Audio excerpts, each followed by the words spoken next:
সোনাইমুড়ি কাশীপুর বহুমুখী উচ্চ বিদ্যালয় মাঠে ইসলামী আন্দোলন বাংলাদেশের গণ ইফতার মাহফিল অনুষ্ঠিত হয়।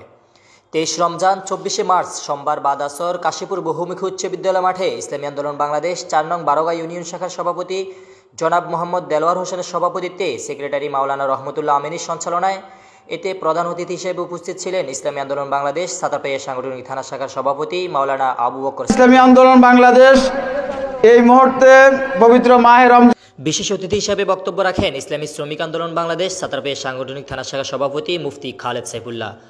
আরও বক্তব্য রাখেন ইসলামী আন্দোলন বাংলাদেশ 4 নং বারোগাঁ ইউনিয়ন শাখার সিনিয়র সহসভাপতি মুফতি কবির আহমদ, সহসভাপতি জনাব ইউসুফ ভুঁইয়া। বক্তব্য রাখেন মাওলানা ডক্টর ইব্রাহিম হামিদি, মাওলানা হাবিবুর রহমান আল হাবিবি সহ প্রমুখ নেতৃবৃন্দ। আল্লাহর বিধান যখন থেকে কায়েম হয় নাই তখন থেকেই সারা পৃথিবীর মানুষ অশান্তির মধ্যে আছে, ধর্ম বর্ণ নির্বিশেষে সকলেই অশান্তির মধ্যে আছে।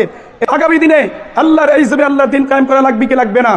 বাংলাদেশে ইসলামী হুকুমত কায়েম হোক আমরা চাই কি চাই না?